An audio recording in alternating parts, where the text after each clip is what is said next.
butoon taloo bareedu ishee tokko fuudhe gaa. Warri dhiiraa garuu jechuudha yeroo haadha manaa isaanii hiikanis adda bahanis ijoollee isaa qabaatan ijoollee isaa dhabanii isaan carraa bal'aa qabu dhugaa waaqa. Carraan isaanii bal'aa maaliif xiqqishuu fuudhuudhaaf carraa qabu jechuudha gadi deddeebi'anii xixiqqooshii fuudhuudhaaf carraa qabu. Baqa kun hireema isaaniiti. Dubartoonni garuu otoo hiiktee dullacha isaa wayittee heerumti. Yookaan abbaa ijoollee 5 abbaa ijoollee 3 yoo isheen niitii gursummaa jedhamti gaa. Biyya keenyatti jechuudha gursummaa yoo taate heerumtee galteefaa bumatee sooressuma isaa wayii abbaa ijoollee meeqaa dulluchuma isaa wayii fuudha. Akkasidha naannoo keenyatti jechuudha. Fuudha rakkoon hin jiru maaliif isheen gursummaa heerumtee galte waan ta'eef akka waan qaardaa baatetti ilaalamti. Waxxaatiin fuudhuu hin danda'u namni ganaa geessi fuudhuu hin danda'u carraa ishee guuttaadha jechuudha. Dullachuma fa'aa fuudhee mana kee kaawwatee isa soorti jechuudha. Waan akkasitti ammallee jira wanta akka kanaa jechuudha. Dubartoonni yookaan shamarran yoo takka heerumanii hiikanii waan akka hiriyaa isaaniitti heerumachuun zabatiidha jechuun soba waan akka hiriyaa isaanii waan akka faana antini jedhanii isaan madaalu yookaan ganaa kan hin fuune qeerroodhaan ganaa kan hin fuune isa faate heerumuun hin jiru waanuma argaa jiru waan ta'eef. Isa umurii achi fagaataa dulloomaa isaa ijoollee qabu fa'aa waan akkasiiti jechuudha kan isaan itti heeruman. Kanaafuu warri dhiiraa jechuudha yeroo gaa'elli isaanii isa duraa yoo hiikkate illee yookaan diigame illee carraa akkasii waan qabaniif dhuguma waan gaabban natti hin fakkaatu. Jiruu isaanii isa duubaatti waan gaabban natti hin fakkaatu. Dhuguma isiniin jedha bara. Ijoollee illee yoo dhiisanii hiikan badaa waan gaabban natti hin fakkaatu maaliif ijoollee durbaa umurii xixiqqoo fuudhu waan ta'eef dantaan qaban.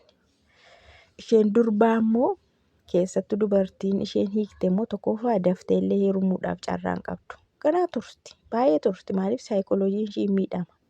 Akka dhiira daftee naqaan jettee dhiistee illee hin heerumtu. Dhiirris dafee ittiin siqu maaliif isheen kun jaartee ebeluun turre jedha. Durbi garuu inni kun jaarsa ebeluun turre hin jettu isheen dubartii laxxeettee itti heerumti hiiknaan hiikeedha.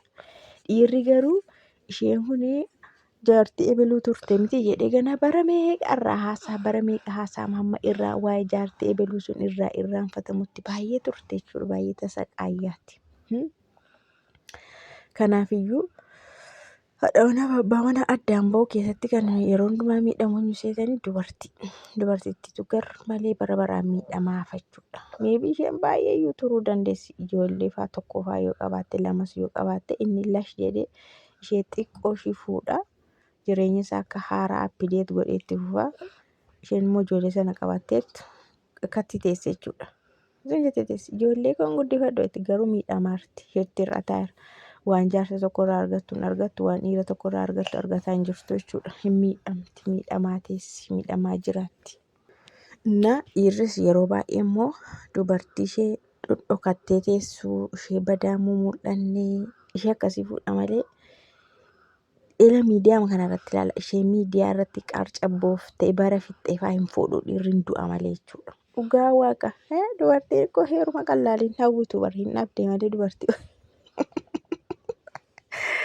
Ishee miidiyaa kanarra zallaltee utaaltee siin baatee achiin baatee achuma teessee qaaraan caafafti malee dhiirri itti siqee fuudhu.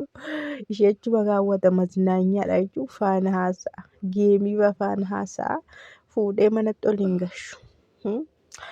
Fuudhee manatti ol hin gashu akkamii barbaadda ta'e iji isaa banaadha. Ishee mana keessa jirtu jechuun ishee akkana hin turre miidiyaarra. Ishee bara ishii miidiyaa irratti hin fidne. Ishee namni baay'een ittiin qoosne. Ishee namni ittiin qallanne. Ishee namni maqaa ishee hin dhoofne. Ishee hin heerumne yookaan ishee ittiin qoosamne. Ishee akkasii bakka ishee dhokattee jirtu ishee lax godhee achii baasa. Yoona babbareedduu ishii mataa boborti guutuu borbocattii akkam bareeddu ijoolleedhaan mootii.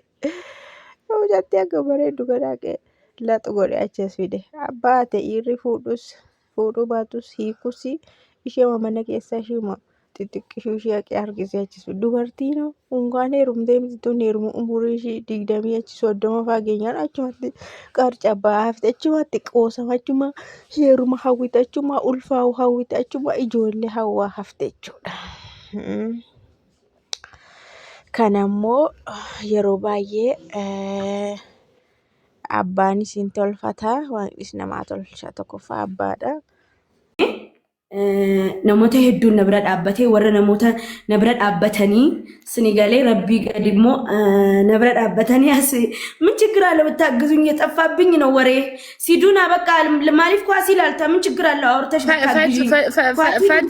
ፈቱን አክጀቱ ኡመተ ኸይበላ ዱበ ነገር ጋራ ጀቲ ስራይና ሳውስኻ ወይ ኡመተ ኦሮሞ በላ ፈቱን አኒ bu'aafi bu'ii guddoo takka booda amata dheeraa takkaaf hayroo keessatti dararamee cinqii dila takka booda ummata bal'aa ummata jaalalaa deeggarsa isaaniitiin namoota hedduu abshirnaan jechuudhaan na cinaa dhaabbachuudhaan guyyaa arraa kana arguudhaaf ummata sababa naaf ta'e galatoonfachuudhaafiin arraa asitti argamaa jetti alhamdulillahi rabbil alamin isiniin jetti gammachuun kee gammachuu ummata sababa bal'aa oromooti jetti fatuuni gammachuu kana akka naa wajji qooddattaniif saayibooda keessan irratti maatii keessan irratti warroonni azala jirtan hundinuu yoo xiqqaatee nam shan irratti sheer godhaatii gammachuu san naa wajji qooddadha qimamoonni mana maajaamii naa wajji booyaa turtanii naa wajji rakkachaa turtanii akkaan guyyaa arraa kana argu namoota hedduun naa hawwuu ture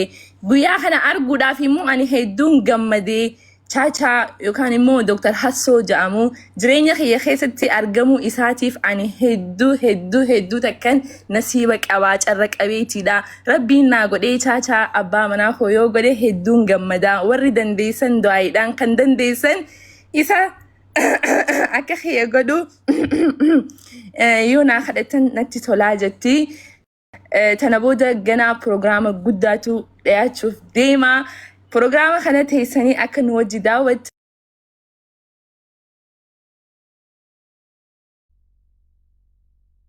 dawalina mana daawwatana akkas jetti fatuuni congratulations injana fatuuti yaa gammachuun tee gammachuu daangaan qabjati mana kan kee galuun fitinaa fatu akkam namatti dukkanaa bar manni hundi sin arginu No, gizee gasti ergattu anama sin argu dirqittiin akkasitti seenaan ture. Akkas jedhi malee asuun narri fachiisiif ka. Abibti waa hunda guuttadhee dhufe. Aifatu modeetara narraa fuutee isa guutuu. Anchi manaash na neetworkii taa'asu waan akkana naasa'in amma sa'aatii kana guutaa jedhin moonetii fi hawwiin galchitu ati an galchuu hin danda'u bara. Mee ergadha mee wallaahi natti mul'atu. Maa ergatanii narkistu asu. Modeetara qabdaa bara. Fatu modeetara hiyya guutuu miti. ويا ربي بقى موسيقى تقرينا نابني تعرفني على بلز والله قوتو متفاتو ما عارف نركزوا ورب الكعبة قوتو نيتوركي دا إيه قد كليس أنا ما قلتشاتو رديم بدي تشا كزيرة وينكا كزيرة سرقايبي كبارة لا لا لا لا لا Asutti si galchuun danda'u bar modeetara dalagaan jiru lubbuu. Nadi de harkiseen jira isillee harkiseen jira. Tura keessa seentanii yaa anu ture seenu. Kuma takka seenu malee waan takka sinin agarsiisu. Viidiyoo gadhiiseen dhufee immoo riipost godha.